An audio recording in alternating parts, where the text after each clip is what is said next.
Team Trials Guide, Trackblazer Edition.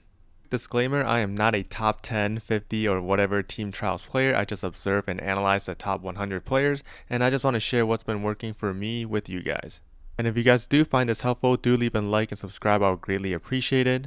For the sheet itself, I will link in a pinned comment below. The first tab is some basic about the scoring system of Team Trials for those that are new to the game. I'm not going to talk about this specifically since I assume most of you know majority of this. Some general things I would like to point out and discuss before diving into each of the distance categories so I don't have to repeat it 17 times throughout the video.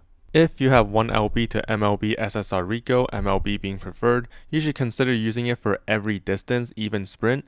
Aside from the usual good stuff like energy reduction and easy mood up, in turns where you need to rest in career, you can instead go on dates instead, which grants you stats which boost your UMA final rating, which obviously contribute to allowing you to choose higher rating opponent in team trials, meaning more overall points to gain here. On top of that, upon completing the 5 dates, you will unlock Rushing Gale, which is not only incredibly easy to proc in the race for the 1200 points, but the skill point invested to buy the skill gives you a decent chunk of UMA rating, even better if you hit the 30% discount during the 5th date. And then if you unlock the day before classic gear, you get stats and sympathy. Sympathy is quite good because it's a very cheap green skill. For the skill point it requires to buy it, it gives a decent bit of rating for your UMA. On top of that, if you run 2 or preferably all 3 of your UMA with sympathy, the AI in the team trial races, besides you and the opponent you go against, has a decent chance of having sympathy themselves. So if you run 3 UMA with it, you just need 1 of the 9 AI to have sympathy, which is quite often from my experience. And then all 3 of your UMA also get a speed boost and plus 500 points on each of them, and if your opponent also have the same strat, then you don't even need to RNG the AI to have it at all. You see a majority of decks from the top players running this card for these reasons, though I don't recommend borrowing it unless you have all the other top tier speed or wit card like Machikane or Fine Motion, Nice Nature, which I think for most people those will be better borrowed depending on their situation. You'll also see that the card diversity between these different distances to be majority the same. That's because Trackblazer require race bonus for optimal performance. Many cards are not great in this scenario because they do not provide race bonus, and you do want to ideally hit the 50% or higher race bonus threshold. For general stats priority across the section, you want to prioritize speed first, wit second because wit is easy to max out for UMA rating, more skill point generation for skills for points and UMA rating, and higher consistency of proccing skills for those team trials points. Power is third for helping you with good positioning bonus and just for helping you place higher, which is around the same priority as stamina for those medium and long distance, and then gut last. Now, there are circumstances where it doesn't represent this priority one-to-one, such as gut build or sometimes just how run turns out, but it's the general priority that I would recommend. For each of the distance category, the 3 UMA you place in preferably want to be racing in 3 different racing style. This is mainly due to the good positioning bonus within the team trial system, where the top UMA in the respective racing style during the mid race and late race get a 1000 base points added. This might not sound significant, but notice I said base points. That's because the other score modifiers such as ace bonus, opponent rating bonus, and all that is included here too. And at the very top of the ladder, this can add up to 60,000 to 80,000 plus scores across your 15 UMA, which is obviously a lot of points. Now, this is not something you absolutely must do if your sole goal is to maintain class 6, which I'm pretty sure is like 99% of you. I understand some people lack UMA option or variety. Maybe you have a really crazy run with the UMA but it has the same racing style of another. You can still use them, it's not that big of a deal.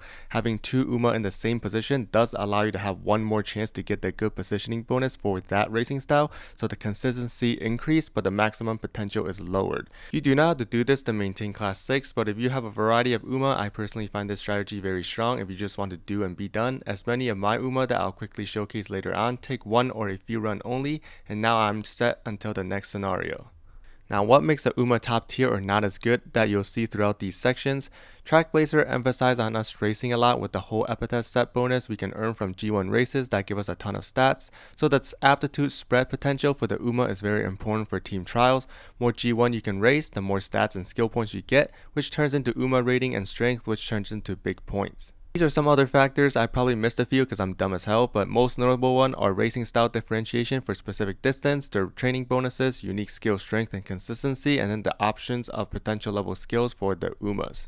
Buying skills. You can buy skills early just as you're maybe doing already if you want to burn less clock and win early races. Don't need to worry about min-maxing too much and thinking about what if I get skill hint for this skill later, or what if I get fast learner. What is more important, your clock supply or your 3% chance of hitting fast learner, or your 1 skill difference from hint level at the end. So do not buy double circle on anything. They do not give more points compared to single circle when activated. These are a complete scam. Inherited unique skill you can buy only count for 500 points when activated, same as the normal white skill. They're generally not worth for the few exception I'll mention later, or you can look at the top players for reference. Most common one my friend always asks, 1 gold skill or 2 or 3, sometimes even 4 white skill. If you want the AFK answer and don't think too much on it, just buy the gold skill. Otherwise you have to consider the effectiveness between the two choices, chances of the few white skill proccing to get more points than a gold skill, and worst of all, having to do math. I know, math. Gamer worst nightmare. Sprint section. Everything I have here is based on what I see at the top of the ladder. If you want to play your favorite Uma, go right ahead. But let's look at the top Uma for sprint first. We have Air Groove, can be played as pace or late. Late is a little bit better because her unique is a bit more consistent as a late surger, but sometimes you want to use her as pace because you already have a late surger already, like King Halo for example. Ogre Cap, pace or late as well, and then there's Suzuka and Valentine Bourbon as well. Suzuka and Valentine Bourbon might be weird to some people, but that's because you ideally, not required, ideally want each of your Uma to be in different racing style for the good positioning bonus like I mentioned earlier, and these two cover many distances in career and just strong for placement as well. And since Sprint doesn't really have any end closer, well, I guess I did see a couple of PG Amazon, but pace and late have strong option that most people have, like Air Groove and King Halo. So you ideally want a strong front runner for your third racing style, and these two cover the spot extremely well. You can use Bakshin if you wish, but Bakshin is unfortunately nerfed in Trackblazer. She's nerfed along with these two that were pretty top tier before, because Bakshin and Current-chan, for example, can only go sprint and mile, and Uma that cannot do medium and preferably long as well loses a ton of overall stats at the end because they simply cannot do the 3 triple crown set or the triple tiara set for those stat bonuses. These three over here are also pretty good and decent. You find them way more often at mile or dirt because they perform better at those distance track, and for dirt specifically, some people have very little options, so they would use these two over there for that. Same for Ogre, you can see her, well, literally anywhere because she's just like that. I'm not going to go over every Uma specifically, or the video will be 50 minutes long like my previous one, but if you are curious about why this Uma is good or bad or any general question, leave it down below and I'll try my best to get to you and answer. Now these are the stat range for both the standard build and the gut build for sprinters. I apologize for having range, but at the top of the ladder have very stat combination within these ranges. So if you want to have a more complete example, I suggest looking at the top players in game, and I also have example on my end at the bottom that I'll go over in a bit. The one highlighted in green is the one you want to prioritize. The stamina seem high for sprint, but that's simply just playing Trackblazer. We just get stats left and right, and if you have Rico, this number obviously goes up as well. Now for decks, when constructing your deck, please be mindful of your Uma training bonuses to get the correct ratio to hit the stats you need, and also the 50% race bonus or higher for the optimal result in career. I've included some sample decks from players on the top of the ladder, and I understand some of them do use the 7th support card known as the credit card, but some of these people really isn't. I mean, look at this guy over here. If you plan your pull properly, this deck is pretty reasonable. I've also included the deck I use for my account, which looks less and less relatable every passing scenario. To my defense, I did not expect to be gifted so many Rico out of nowhere and hit 5 Kawakami Princess on the Fine Motion banner. I did not plan for those, but I will gladly take them. I'm sleeping with one eye open tonight. I've also included some accessible options. Do mind some of these cards have race bonus threshold locked behind certain limit break, so check on those for your account to ideally hit the 50% mark. General card ratio for sprint deck is 2 speed, 3 wit, and a flex card. I see Rico and Marvelous Sunday Power being the most frequent for the flex card. You can also go 3 speed, 2 wit for Uma with no speed bonus like King Halo for example, if you want to hit near max speed a bit more consistent. And there's also the gut build with the setup of 1 speed, 2 wit, and 3 gut. I've also seen 4 gut and 2 wit, but I don't recommend doing that unless you are a whale and have a MLB SSR gut card like Fujin or Dictus. And of course, this is just a general setup ratio, adjust based on your circumstances if needed. For sparks, you need to pay attention to not just your blue, but also your pink spark depending on the Uma you're running. Blue sparks, you still mostly run power to hit the most speed power and wit as you can, but you can also consider Wit Spark, which is something that's getting a bit more popular in some cases, such as King Halo only running 2 wit card with 0 wit bonuses, so you can add some wit sparks in there to get her wit on the higher end. She can sacrifice some power sparks since she has 20% power bonus. Speed, I see like 2 or 3 speed here and there just because the legacy has really good skill hints, or they need a bit for Uma with 0 speed bonuses, or on Guts deck when they just want a little bit of extra speed for a bit more consistency. For pink sparks, you ideally want to get certain aptitude to B or A to allow your Uma to do those G1 races for the epithet set bonuses. A great example is King Halo. If you hit the right pink spark, you can make her run literally every G1 races if you want outside of the dirt one, which some players do that if the blue and pink sparks align. Here's some example from my own sprint runs. I included basic information for each of these, including how many runs they took, the blue and pink sparks that was in the legacy, and then their deck down here as well. I will point out these two are the most fraudulent UG I've ever seen. I hit so little good skills I had to take some mild and medium skills that will never proc in this course just for the Uma rating. So yeah, not very ideal there. And Suzuka, this one has been killing it. I did run a gut setup with her, just letting you guys know gut build is extremely hit or miss. This one took me 7 runs to get to, and the other 6 run gave me PTSD, so I'm not going to elaborate further. I've also included some notes down here too. I want to point out is that green skill is pretty low priority since they are not consistent outside of the sympathy strat that I mentioned before. Some are more consistent than other, like left or right handed and standard or non-standard distance and firm condition. So if you have options for green, I would choose those first. In addition, like I mentioned before, unique skills are generally not great since they usually cost a lot for not much Uma rating, and the skills have very minimal impact on your scoring, with some exception that can significantly increase your placement and winning odds, like angling and scheming for front and Victoria por plancha for sprint, front, and pace. For the mile section, we got a ton of options here, so don't worry about not finding Umas. Summer Maru is the only frontrunner in the top tier, and this Uma is a real demon in the mile category. If you have her, I would highly recommend using her for mile or dirt if you're lacking dirt Uma. Lay Surger includes 2 options that everyone likely to have, being Grass Wonder and Vodka, and then pace being Taiki and Ogre Cap that can be run pace or late. Again, if you have any specific question about any of these Uma, drop a comment down below. For stats, quite literally the same range I see from sprint, with the exception of a tiny bit more stamina for the mile races. The decks, not much changes here. I will mention Mihono Bourbon Whitcar for frontrunner for taking the lead, so do not forget about that one. Deck ratio is the same as sprint as well, so I'm not going to repeat myself. There is one other path with 1 power for Uma like Taiki. For sparks, it's more or less the same too, with the exception that you could consider some stamina spark if you plan on raising your long aptitude to run stuff like Tenosho Spring for that set, and you don't have Rico. You might want some stamina spark for those cases so that you can ensure you win those races.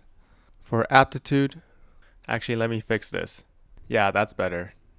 Mile example is Summer Maru. Get dirt up to B and long to B should be good enough for you to do literally every G1 race if you wish for the huge stat bonus from Epithet, which is a big reason why she's insanely good.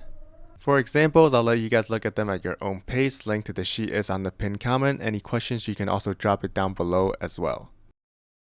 For the dirt section, some of you are going to be in trouble. Top tier includes Smart Falcon, Agnes Digital, and Alcantor Pasa being the only accessible Uma from this list. Now, how come Pasa is top tier over Ogre or Taiki here when they all run pace? Pasa has the same training bonus as Taiki, but the advantage Pasa have is that she's like Ogre, where she can run literally every G1 races, therefore her potential stat line and rating is one of the highest possible. You see some UG4 to UG6 at the top of the ladder with her frequently, pretty crazy stuff there. Now, what about when comparing to Ogre?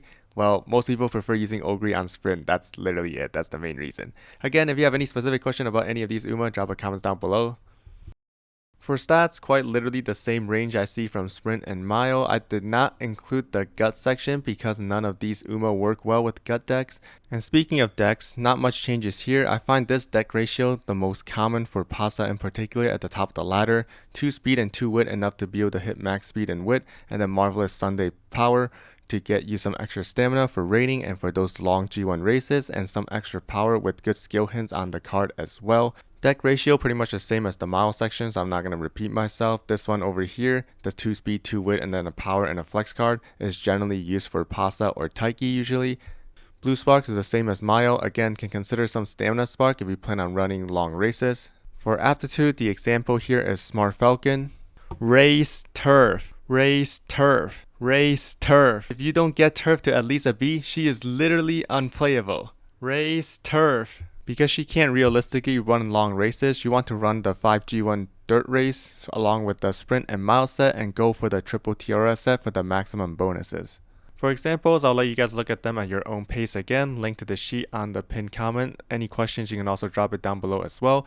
My Agnes Digital is honestly pretty weak. I miss center stage and curvature, but I'm set for the scenario, so I don't feel like remaking her. And for Falcon, if you do make it with a borrow parent, don't be like me and go grab angling and scheming. I think it's worth grabbing for higher placement and win consistency. For the medium Uma, we also got a lot of options here. These three are at the top tier. You see these exact three on so many of the top ladder team trials players. Same for long as well, which shows how good they are in their respective role and distance. Top tier, we have Agnes Tachyon, Valentine Bourbon. You can also use the normal bourbon as well. That one is the budget substitute. And then there's also Wedding Mayano as well. Tachyon in particular is amazing. Having the ability to run long races while having minimum stamina since she has a recovery unique is heavenly, which also gives her the option to go gut build, which I will show in a bit. There are some other options I see as well across the ladder. Again, if you have any specific question about any of these, drop a comments down below. Because you have stamina to consider now, the lowest range for power and wit has gone down a little bit to compensate depending on the situation. Surprisingly, despite needing more stamina, the deck ratio and the card selection is the same as Mao and Dirt, so I'm not going to repeat myself on that one.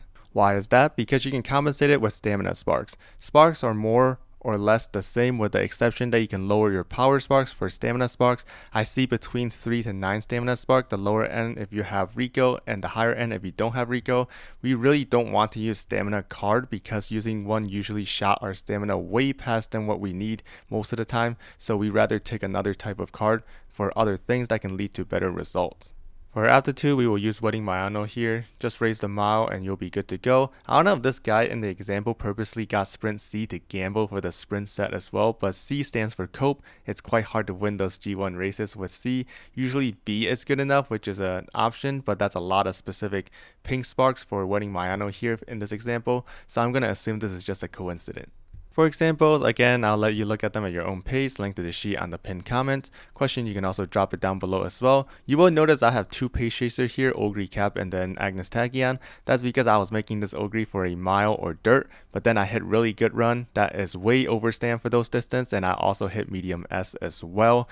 So I decided to just run two pace chaser here. It's been working pretty well, so it's not that big of a deal. For Tachyon, I used the gut build here, but this run is literally my first run with her, and I hit this stat line, which is not normal. Do not expect to just first time a good run with gut deck. I just got extremely lucky on this one.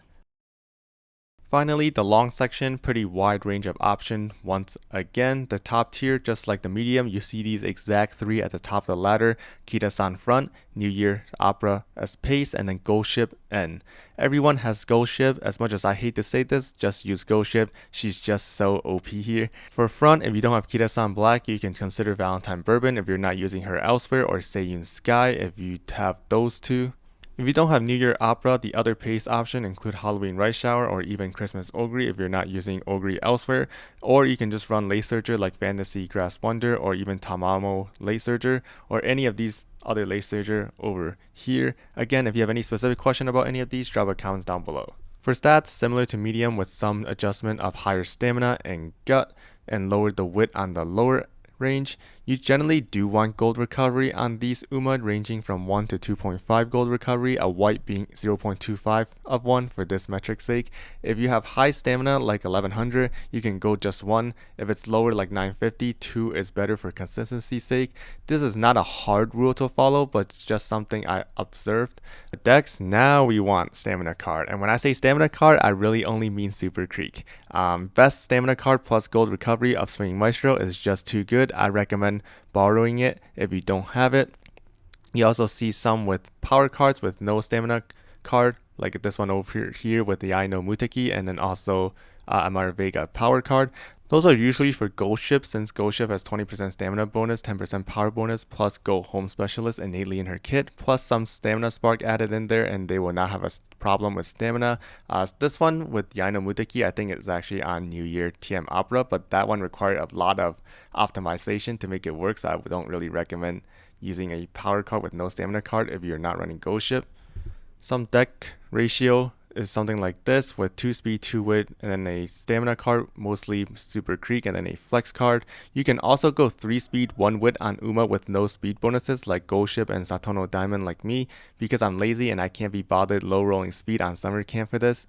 Fantasy Grass Wonder have a massive 0.75 recovery on her unique, so her stamina requirement is lower compared to the rest, along with her having 2 innate gold recovery option along with that, so her ratio is a bit special, something like 2 speed 3 wit with a flex card, or 3 speed 2 wit with a flex card. If you go 3 speed, more power sparks. If you go 2 speed, you can go some speed spark or take full power sparks and hope you high roll enough speed on your run. Sparks is more or less the same as medium stamina sparks. Some Uma may or may not need them, since many deck iteration run MLB Super Creek, which is usually enough. If it isn't, just adjust and add a few in there if needed. Some Uma, like New Year TM Opera, have the option to not run Super Creek since she comes with Swing Maestro in her kit, so for her case you see many just run 3 Wit card and go stamina sparks instead.